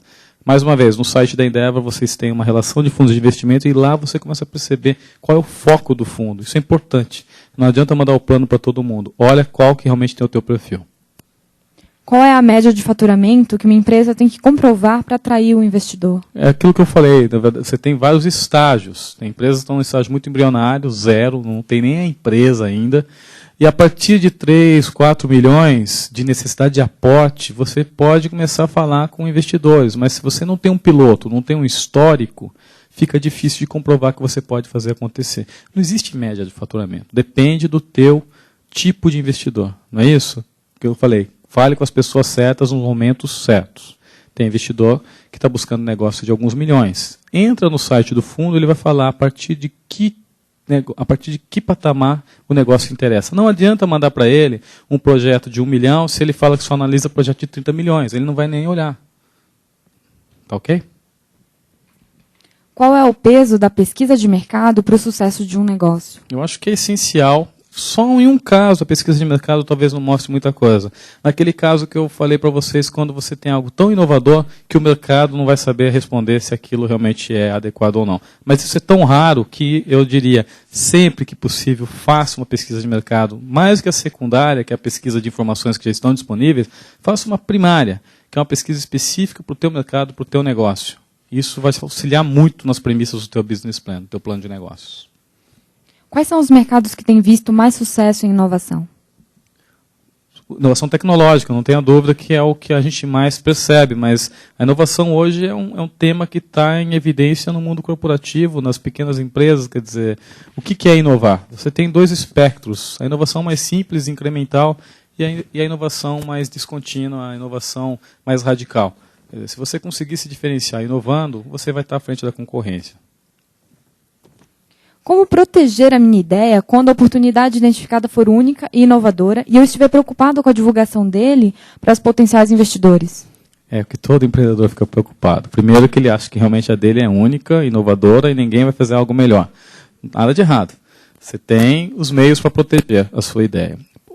Você pode depositar patente. Ah, mas no Brasil é difícil. É o caminho. Deposita a patente aqui e lá fora. Você quer se proteger realmente. partir do momento que você deposita, óbvio que acaba o quê? A informação ficando disponível para aqueles que pesquisam patentes. O que vai acontecer é que, eventualmente, você pode licenciar isso para algumas empresas ou processar aquele que está te copiando. É um trabalho complicado? É um trabalho complicado, mas é um meio que você tem para se proteger. Tem algumas ideias que talvez não vale a pena você patentear. Vale a pena, se você realmente tem algo que dificilmente alguém vai saber como fazer, e melhor não patentear, porque patenteando outros vão saber. Tá ok? Não ficou claro isso? Patente para proteger, mas não necessariamente para fechar a caixa. A caixa preta acaba se tornando uma caixa aberta. Tá ok? Exato. O crescimento nem sempre é positivo. O momento atual é prova de que o crescimento pode ser predador. Qual a diferença entre crescer, desenvolver e evoluir? O crescimento é positivo. A questão é que se você está crescendo muito rápido, precisa do quê? De combustível para esse crescimento, não tenha dúvida que você vai acabar ficando numa situação complicada. O negócio, para crescer, você tem que ter um planejamento adequado, você tem que saber mais ou menos quando você vai precisar de dinheiro e de que forma você vai alocar os recursos. As empresas hoje estão num momento super complicado, aquelas que estão dependendo, por exemplo, da situação do dólar, estão tentando se virar. A gente está sempre, na verdade, suscetível a esse tipo de coisa. O resto da pergunta, a diferença de crescer, evoluir, é isso? Isso, crescer, desenvolver e evoluir. Eu acho que faz parte de um todo. Né? Você vai evoluir o teu negócio fazendo com que ele cresça em termos de receita, em termos de mercado. Né? Você, quando pensa em ter um negócio que vai fazer parte da história, você tem que arregaçar as mangas e fazer acontecer. Você mencionou que a equipe é muito importante para vender o negócio para o potencial investidor. E se uma das razões para a captação dos recursos é a necessidade de contratar uma equipe boa e que hoje a empresa não tem recursos para contratar? Perfeito. Aliás, não tem nada de errado. Você está mostrando que a empresa ainda não está preparada o suficiente para fazer aquele projeto acontecer. Investidor, preciso de um grande diretor de marketing para o meu negócio e não tenho recurso. Por isso também estou pedindo dinheiro. Ótimo. Excelente, não tem nada de errado. Agora, mostre o seguinte, eu estou criando então uma equipe forte para fazer isso acontecer. Qual é a margem de lucro estabelecida, de um modo geral, que os investidores propõem para deixar o seu negócio? Não diria que é lucro. Na verdade, ele quer ganhar o máximo possível. Tá? Eu coloquei mais ou menos na apresentação o retorno mínimo que ele quer em termos de post-money valuation. Ele quer que esse negócio que ele investiu 1 milhão, quando ele for sair, valha 5 milhões, valha 10 milhões. Então, ele vai ganhar muito. Essa é a ideia. Aqui eu acho que é do terceiro setor a pergunta. Onde encontrar investidor para projetos sociais que não visam lucro, mas sim investimento no ser humano? Aí já não é o fundo de capital de risco. Né? Aí você tem que buscar dentro das próprias entidades que já atuam no terceiro setor. Você tem várias fundações que auxiliam nesse mercado. O próprio governo acaba auxiliando, como o OCIP, você tem acesso a muito recurso no governo. E eu aconselharia você entrar no site da Ashoka, que é uma entidade que é uma referência nessa área e você vai ter muita informação legal lá. Como fazer o potencial de mercado e os números para um negócio se é um serviço novo e inexistente? Com que base eu trabalho? Esse é o grande pulo do gato. É aí que você tem que mostrar que é um bom empreendedor. Faz um piloto. Não dá para fazer um piloto? Cria premissas com base em mercados paralelos que são próximos daquele que você quer atuar. Use da sua experiência anterior. Vai entrar muito no como você consegue entender o mercado e o conhecimento que você tem para definir uma estratégia. Realmente, quando tudo é inédito, é difícil falar se está errado, se está certo, mas você tem que usar da sua experiência para tentar propor um caminho. Se der para fazer um piloto, ou seja, fazer uma parte inicial num determinado mercado e mostrar que aquilo teve uma receptividade, isso vai servir como base para toda a projeção do teu negócio.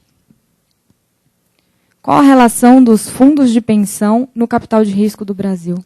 Hoje é muito forte, mais private equity do que capital de risco. Muitos fundos de pensão colocam dinheiro nesses, são o quê? Os que aportam recursos em alguns fundos de capital de risco, private equity, para investir em outros negócios. Que é uma forma de aumentar o potencial de retorno para os fundos de pensão. Mas não é só aqui. Nos Estados Unidos, quem coloca dinheiro em capital de risco, grandes fortunas, grandes fundos corporativos, quer dizer, é bem parecido. Se uma empresa teve um grande crescimento de faturamento, porém tem endividamento, como conseguirá investimentos? Desculpa? Uma empresa que tem grande crescimento no faturamento, porém ela se endividou, como conseguirá investimentos? A pergunta é bem genérica, mas ela tem que ir atrás de empresas que emprestam recursos para organizações nessa situação. Se você tem um mercado interessante, se você tem uma estrutura de vendas interessante, se você está fazendo o seu negócio crescer, está endividado, você tem alternativas no mercado para negociar, só que não é fundo de capital de risco. Aí você já vai estar indo atrás de alguns bancos específicos para essa área ou alguns investidores que atuam com isso. Ou talvez o teu concorrente. Por que não? Só que ele vai querer te engolir. Um dos maiores problemas que o empreendedor passa é ter um sócio não empreendedor. O que fazer nesse caso? Termina o casamento cedo. Melhor agora que você deixa de ter um sócio não empreendedor e continua com um amigo não empreendedor. É sério, não vale a pena levar isso à frente. É melhor terminar a história. É possível captar recursos na fase em que a empresa está no break-even? É isso? Break-even. Break-even, desculpa. Tornando-se lucrativa, é preciso apresentar lucros para maximizar o valor da empresa no valuation? Não, se você estiver no momento que está ganhando dinheiro, não tenha dúvida que mais do que falar que o valuation vai ser interessante, é falar o seguinte, tudo que eu estou falando funciona. Quando eu ainda estou naquele momento das perdas do gráfico, eu ainda estou na promessa, concordam? Vai muito o quanto o outro lado vê credibilidade no que você está fazendo. Com certeza, que é a fase startup do teu negócio. Como eu faço um valuation do Premoney? Você tem várias técnicas de valuation. A mais conhecida é o fluxo de caixa descontado, mas não é a única. E quando a gente está falando de capital de risco, você tem que entender um pouquinho como é que funciona o capital de risco, né? Pre-money e post-money. No como conseguir investimentos, a gente fala um pouquinho desse assunto. Trago uma inovação ao mercado brasileiro, mas sou distribuidor de uma empresa estrangeira no Brasil. O fato de ser representante de um produto já existente em outros países diminui minha atratividade aos investidores? Sim. Dependendo do tipo de investidor que você está falando. Se é inovação tecnológica e do governo, esquece. Você tem que fazer aqui dentro de casa. Se é investidor de risco ou outros tipos de investidores, não necessariamente. Ele vai ver o mercado e vai ver o quanto você consegue se diferenciar nesse mercado. Depende do investidor. Como conseguir investimento em um negócio no qual o retorno para o investidor virá apenas pela divulgação de sua marca? O retorno para o investidor vai ser só a divulgação da marca? Você tem que convencer para ele e convencer o investidor que a marca dele é algo importante. A maioria dos investidores não se preocupa muito com isso. Então, realmente pode ser algo difícil de convencer. O que mais? Vamos lá. Acho que tem mais algumas perguntas perdidas no meio. Patrocínio? Mas aí já não é investimento. Aí depende da atividade. Né? Muitos investidores patrocinam. A Endeavor é um exemplo. Tem uma aqui que é da internet. Tenho uma pequena empresa na fase de maturação e estamos com necessidade de investir em novos equipamentos. Surgiu uma boa oportunidade na Índia para aquisição desse novo equipamento. O valor do equipamento está em torno de 270 mil. Qual o melhor caminho para buscar investimento para esse caso? É empréstimo, né? Dificilmente você vai ter investimento, você pode financiar máquinas e equipamentos, você tem linhas, inclusive, nos bancos do governo para te auxiliar nisso.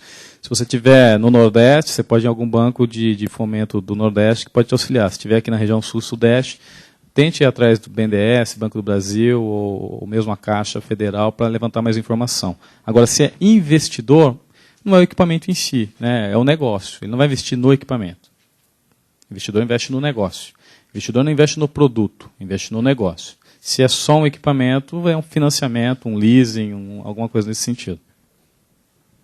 Sou de uma empresa de venda de serviços de TV a cabo. Busco no mercado empreendedor para agente autorizado. Este empreendedor conseguirá buscar recursos do governo?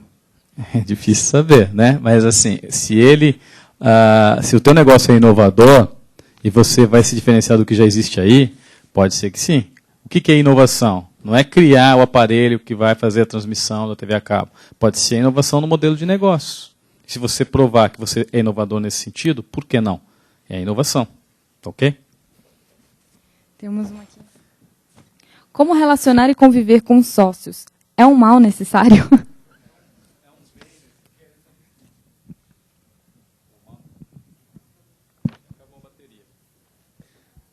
eu não diria que é um mal necessário, é algo muito necessário e nada de mal, se você souber escolher seus sócios.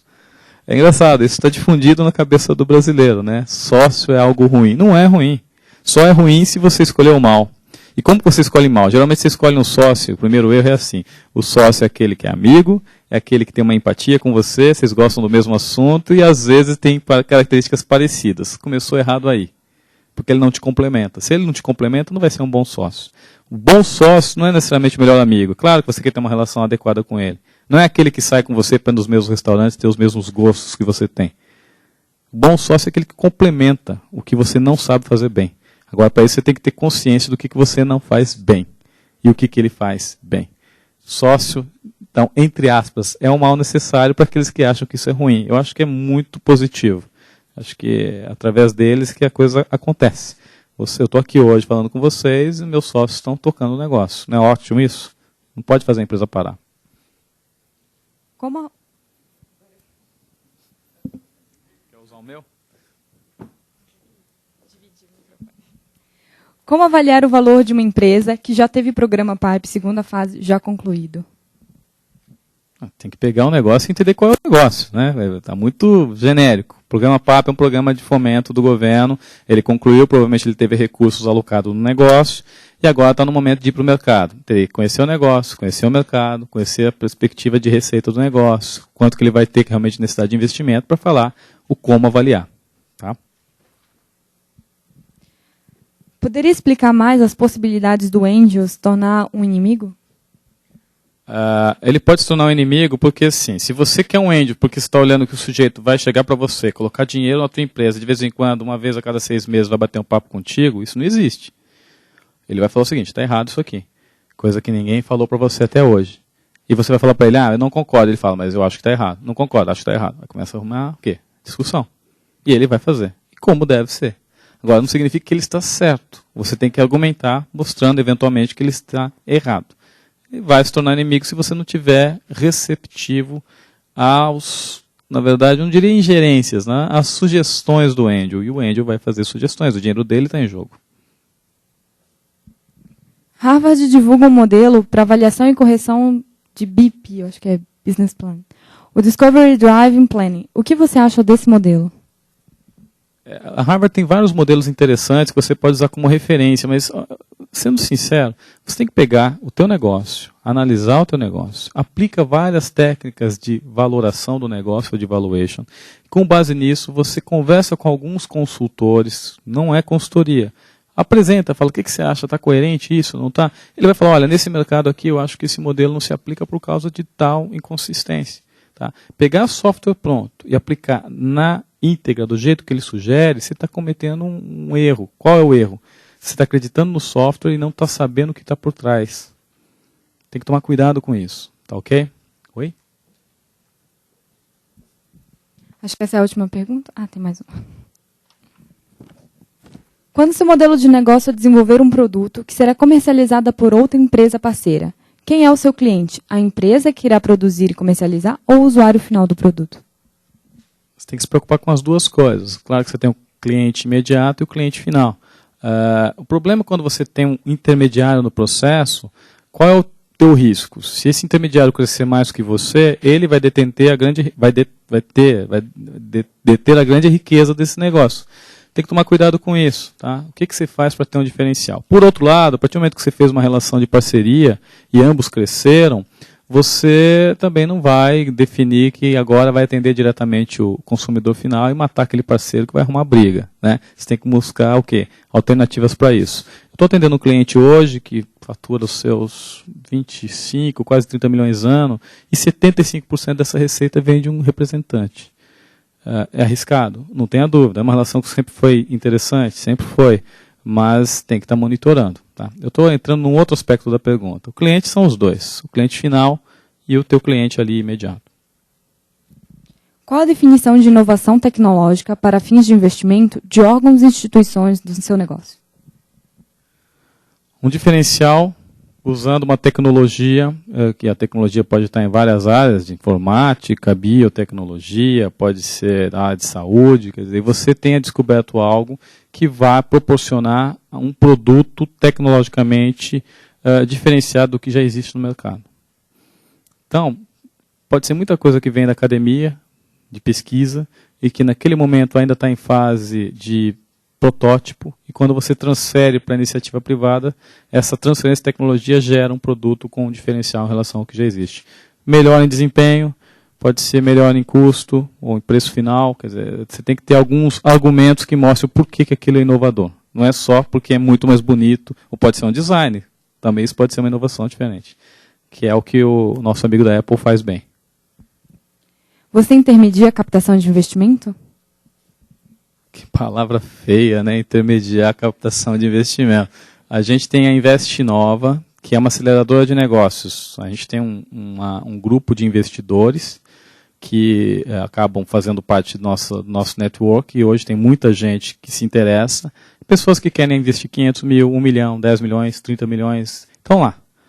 E a gente, como está em contato com o empreendedor a todo momento, acaba auxiliando alguns empreendedores nisso. Mas aí a Empreende que faz toda a negociação. Eventualmente, a gente participa com o Success Fee, sim. Mas não é todo negócio que a gente faz isso. Acho que as perguntas já acabaram. Tem mais alguém querendo fazer alguma pergunta? Então a gente finaliza.